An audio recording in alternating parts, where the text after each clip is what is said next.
Bonjour et bienvenue dans une nouvelle vidéo de l'Académie du Web Design. Aujourd'hui, nous allons voir comment réaliser un slider avec Figma.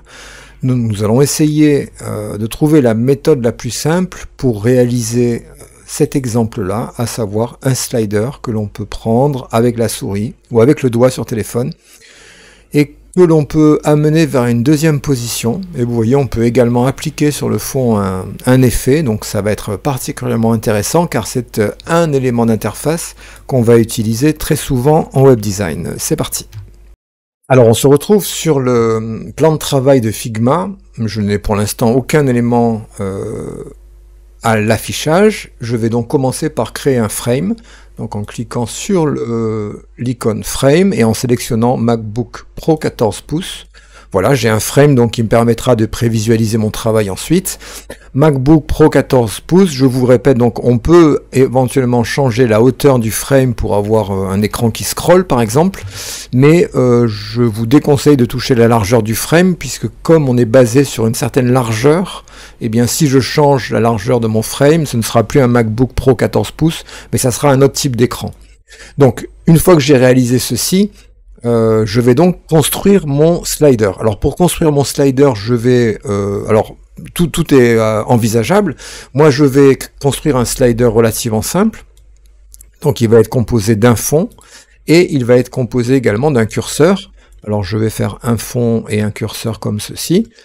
Ça va être les deux éléments qui vont constituer mon slider. Alors je vais un petit peu réduire la largeur. Voilà.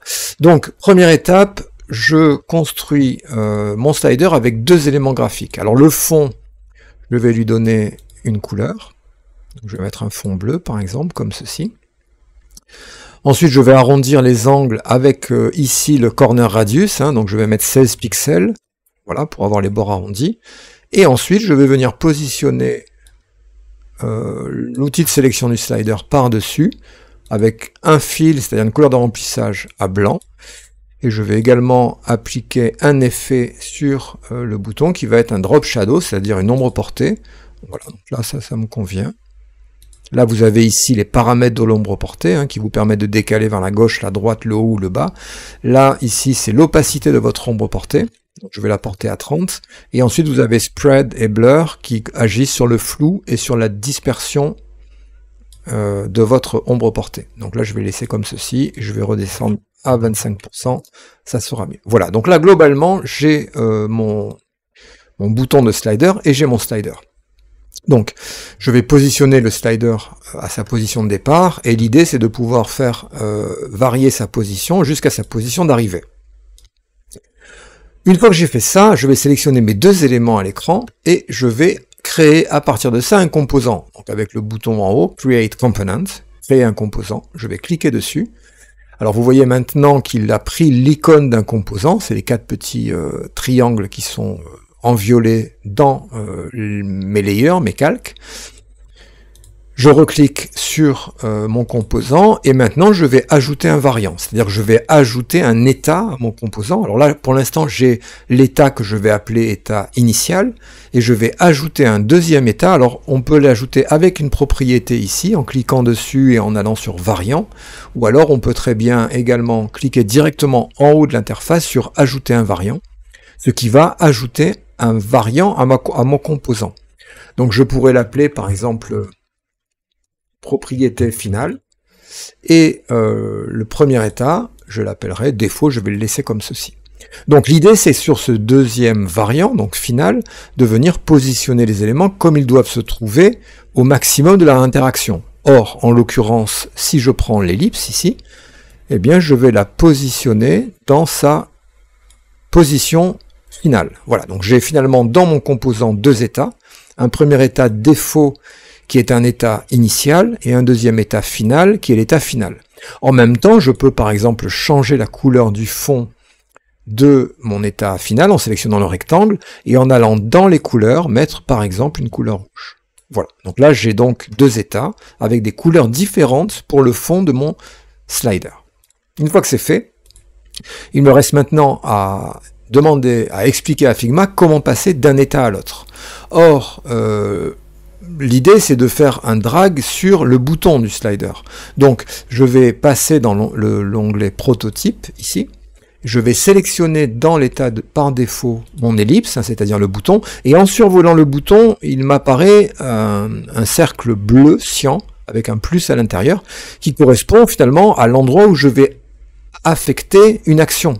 Donc l'action est la suivante, c'est que je vais relier le bouton à l'état final. Donc je relâche la souris. Alors c'est équivalent si on fait interaction plus, on peut le faire aussi par ici. Donc l'événement qui va déclencher le changement d'état, ça ne va pas être un clic, mais ça va être on drag, c'est-à-dire lorsque l'on va effectuer un glissement. Donc on drag, qu'est-ce qui va se passer? Eh bien on drag, il me le remplit tout seul puisqu'il a reconnu l'état final, donc il me dit, quand il va y avoir un drag, je vais changer la propriété à l'état final. Ensuite, évidemment, il faudra revenir à l'état initial, donc il va falloir que je sélectionne dans l'état final l'ellipse 1, ici, et je vais de la même façon relier l'ellipse 1 à l'état défaut, c'est-à-dire au premier. Je change on drag, et là, propriété 1, donc dès qu'on va scroller, il va l'afficher à défaut. Alors si on s'arrête là, et que on met donc notre propre composant, alors je le répète, c'est des composants de base qu'on doit toujours garder ceux-là, hein, mais on va pas les utiliser.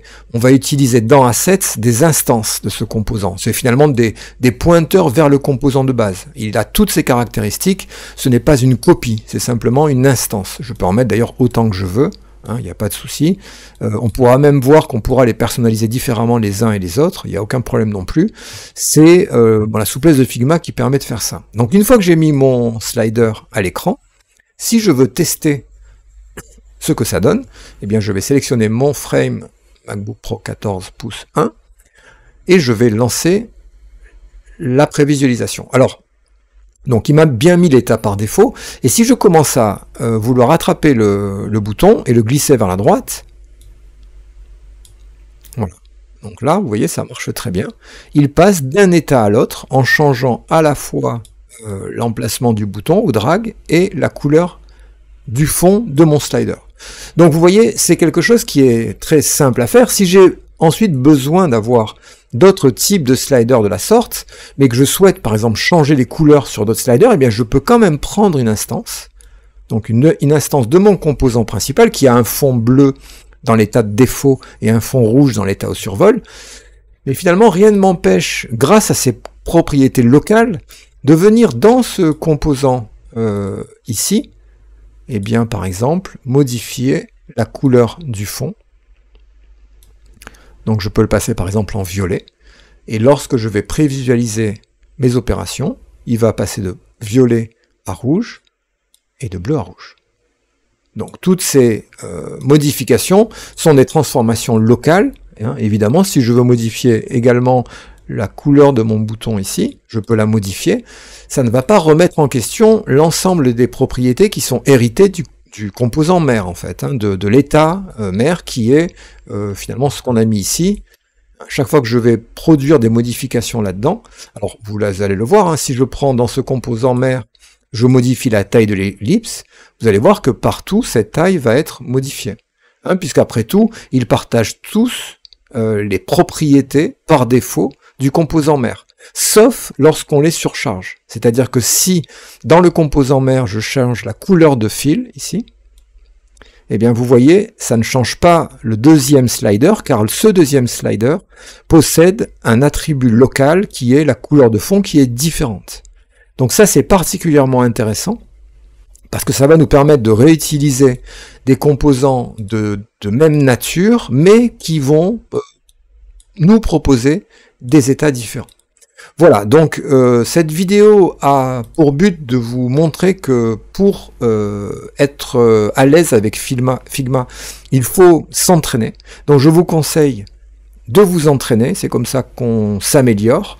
Si vous avez des questions, c'est dans les commentaires. Abonnez-vous si ce n'est pas encore fait, et je vous dis à bientôt dans une nouvelle vidéo de l'Académie du Web Design.